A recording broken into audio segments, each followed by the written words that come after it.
Hello, and welcome to the Art of Being Human. Now, we've talked about some of the complications of diabetes. I want to continue today with eye disease, diabetic eye disease. You know, when people get diagnosed with diabetes, they get frightened. And what they're frightened about is they're just concerned that they're going to go blind. And it is a possibility that you can go blind, but there's an awful lot of hope that there never used to be because of laser surgery, because of cataract surgery. There's a lot you can do for the eyes that no one ever thought of doing years ago. So therefore, don't be afraid. You're not necessarily going to go blind. If you can keep your blood sugar in total control, and research has been done on this, that if you can keep your blood sugar down to reasonable levels, and keep control of it, which is hard to do, I realize. But if you can do that, there's a lot less chance that you're going to end up with eye disease and go blind. But it is still a possibility. It is something that you have to realize does happen. So the eye problems are a complication, not all of them, but some eye problems are a complication of diabetes. It doesn't mean that other people don't have cataracts and other people don't have retinal disease, because they do. Glaucoma can be a disease that you can get whether you're diabetic or whether you're not diabetic, but you are more prone to get eye diseases if you are diabetic. You're more prone to get them. And if you have cataracts, they come in sooner. They grow faster, you need surgery faster, but nonetheless, when you get the surgery done, then you can see well again. So therefore, I've had 2 cataract surgeries, followed up by 2 laser surgeries, 1 on each eye. And my vision is pretty good, and I have no qualms about driving. You know, I can see clearly, and my vision is quite good.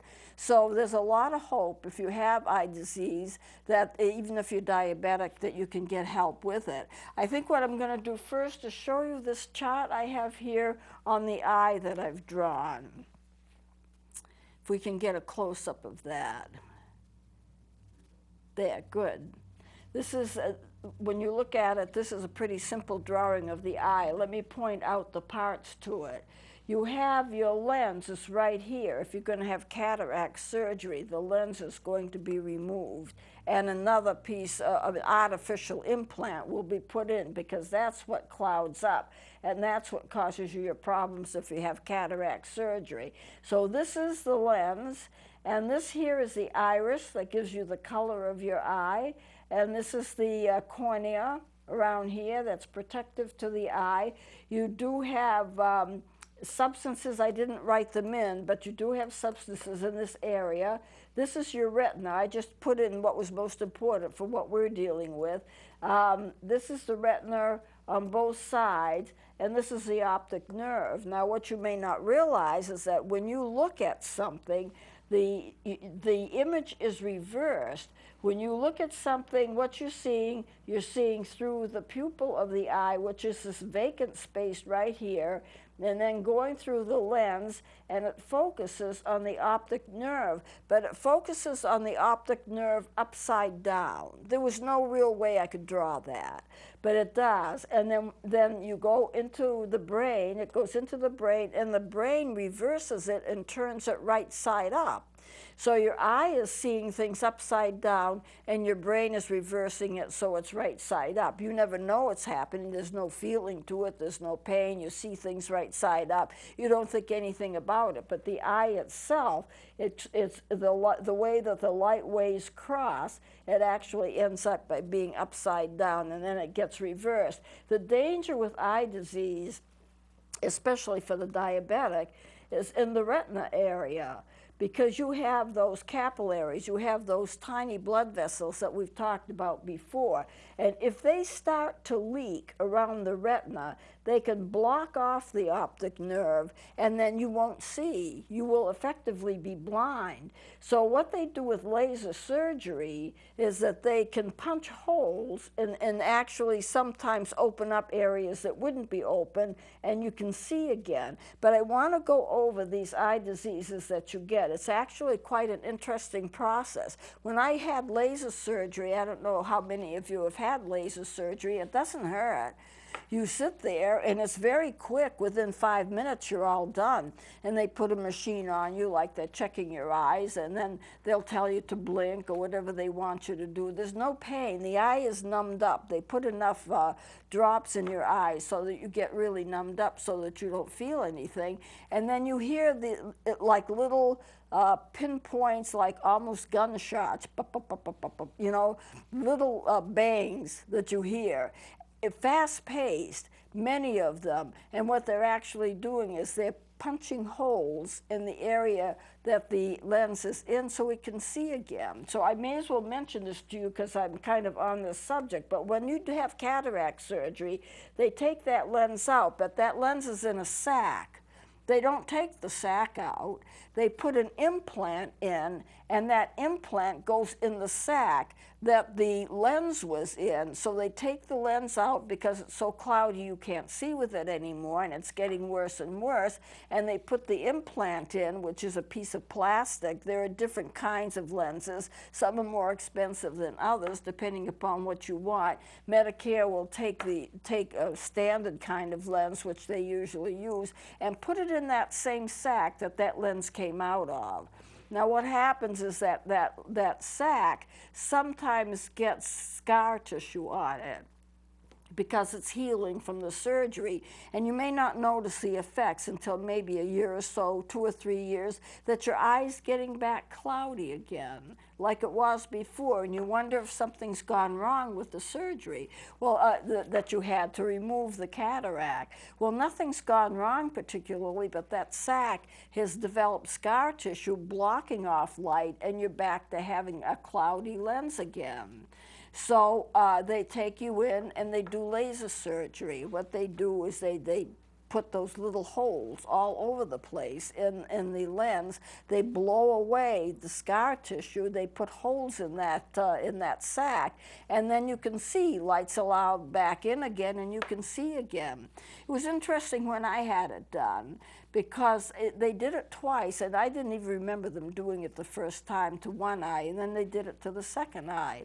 And they said it's a real simple procedure. When you get out of that surgery, your eye is still blurred quite a bit because they've numbed it up and they've had a lot of drops in it. Then as you get so that that numbness is wearing away and the effects of the drops are wearing away, then I became aware of the fact that things were clearer.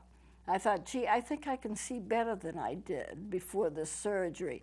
And as I gradually got so that I lost the anesthesia properties of the drops, I saw magnificently better. And I was talking to my sister because I was staying with her. And I said, Sister, I can see again. And my vision is very, very good.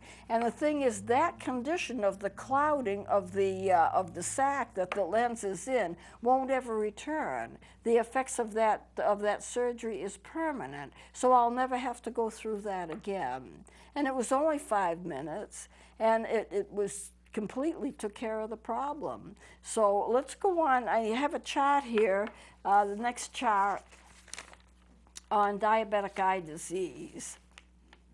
Okay, some eye problems are a complication of diabetes, and it's called diabetic retinopathy. And in diabetic retinopathy, you get a damage to the blood vessels in the retina. This is where the blood vessels start to leak, and what happens with that is then it completely clouds the area where the light would go, and you can't see. Unfortunately, when you have a bleeding in the back of the eye, let's go back to this chart again. If you have bleeding around by the retina, you're going to have it around here, and that blood prevents light from getting into the optic nerve, and you can go blind with that, and there isn't necessarily a fix. If excuse me, if you have a hemorrhaging toward the front of the eye, it'll usually heal. It'll look like a mess, but it'll heal and you can see.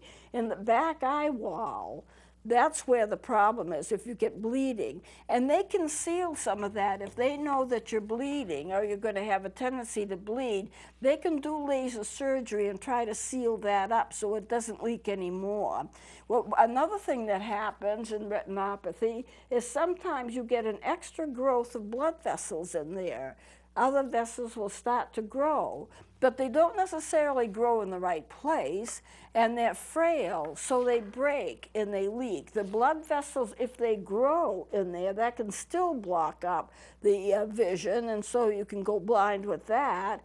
And if they leak because they're fragile and it's easy for them to break and leak, then the blood is there and it just covers that area, and then you're blind. There is surgery that you can do to help out, but that's basically what happens with neuropathy. Now, with a cataract, we can get back here. The cataract is a clouding of the eye lens. I've kind of talked about that already. And glaucoma is an increase of the fluid pressure inside of the eye, and it can lead to optic nerve damage, and you can go blind with that. Okay, so blood vessels may swell and break and leak fluid, and that's where the damage to the eye comes from, and abnormal new blood vessels grow. Now, if you have glaucoma, or if you have retinopathy, if you have these kinds of illnesses, you don't necessarily know that you've got them, because to begin with, you may have no symptoms. There's no pain. You think you're seeing pretty well, and you can have it for quite a while, and then you start to see that, you know, your vision's blurring, it's not quite as good as it used to be. You always need to check with an ophthalmologist, not an optometrist, but an ophthalmologist. There is a difference between the two. I have had both an optometrist and an ophthalmologist, and they both do wonderful work. The optometrist I had was very quick to see when he examined my eyes, was there a problem? And if so, he would automatically refer me to the ophthalmologist. The optometrist can check the eye, prescribe glasses, do all kinds of things like that, but the ophthalmologist is an MD. And they can do surgery on the eye, something that the optometrist can't.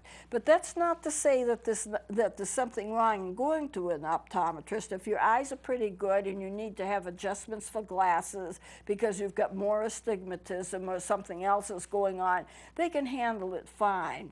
The idea, though, is that if you have something where you might be getting bleeding in the back of the eye wall or some kind of a damage to the eye, then you really need to have an ophthalmologist. So it's safe kind of to have both of them, and I have had both of them, although now I just see an ophthalmologist. Now, what happens is you will have blurred vision due to leaking fluid if you've got glaucoma, if you've got retinopathy, and new blood vessels will bleed if the blood vessel is on the surface of the retina. You know, you do have times when you grow your own blood vessels. Sometimes it's a help, and sometimes it's not. Well, I went in to have a stent. They didn't put it in, but I went through the procedure and they decided it was too dangerous. And this was for my heart, of course. And I had had a quadruple bypass like 10 years or so ago, and they discovered that 2 of the quads had failed. So they went in and they were going to put in a stent, and they realized, much to their amazement, that my heart had grown on its own 2 more bypasses to replace the bypasses that failed. They didn't know it. There was no pain. I didn't know it. It didn't show up anywhere. When they went in, they saw it. I have 2 new bypasses that are homegrown, that my heart grew on its own to replace the failing blood vessels, the failing bypasses. So that's fine. In that case, it's been very, very helpful. If a doctor sees that you're in the process of growing blood vessels to replace those that have failed, then sometimes they'll give you medication so to see if they can get it to do it faster. So they want those new bypasses that are homegrown, in a sense. I'm using that term. That's not a medical term. They want them in place and functioning before your other bypasses completely fail. And so in that case, the growing of new blood vessels and new bypasses is very helpful. But the problem with the eye is they can grow in an inappropriate way right in front of the retina, so it clouds the vision, and then you don't have vision. And they're frail, and they break easily, and they leak, and then you get leaking on the back of the eye wall, and that can cause you to go blind. So if you're diabetic and you have any problem with your vision vision at all, you really must see a doctor, and you need to see an ophthalmologist and see what they can do to help you or what it is. Because there are various things. In addition to this, you can get wrinkling on your retina. This is something that's happening to me now. I'm starting to get wrinkling on the left retina. So far, no problem with the vision, but if it continues, you know, I might have to have eye surgery. So in cataracts, and let's go to the next chart, which would be, yeah, good. It's a clouding of the eye lenses. It's twice as likely to get, people who are diabetic are twice as likely to get cataracts if in the early stages they develop faster. In other words, what I'm trying to say is if you're diabetic, you get cataracts earlier, they develop faster, and so they get to the point where they're ripened faster, and you can be treated with surgery where the lens are removed and the implants are put in. So cataracts aren't really a problem. You just have to have them operated on. Glaucoma, you are twice as likely to get it if you are diabetic.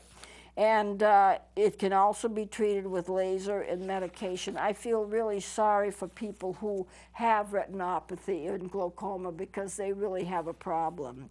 Diabetics are 4 times as likely to go blind as non-diabetics. And after 15 years of diabetes, 97% of people will develop some kind of retinopathy. And the retina, of course, is at the back of the eye, and it causes you to be able to see. And it's caused by damage to the blood vessels, and when you get leaking in the back of the eye wall, you have a problem. But the doctors can help with surgery, laser surgery, different kinds of surgery. And I guess I've discussed most of what I wanted to discuss with the eye. It actually does not look all that complicated when you look at a chart like this, but it gets complicated. Now, I think what I'm going to do is close it here because I'm prepared to do something else, but I really don't have the time to really get into it. So I think I'll close it here, and next time we meet, I'm going to go into kidney diseases, nephropathy, which is it'll take me longer than 5 minutes or so to discuss it, and then I want to get into gestational diabetes, and just continue from where we are now. Then when we finish with this whole section, I'm going to get into the psychological aspects of diabetes. What does it do to a person who has it when they find out they have it? How do they handle that? How can you learn to handle the diagnosis if it is frightening to you? So we'll close it here, and we'll continue with it next time. Please join me then.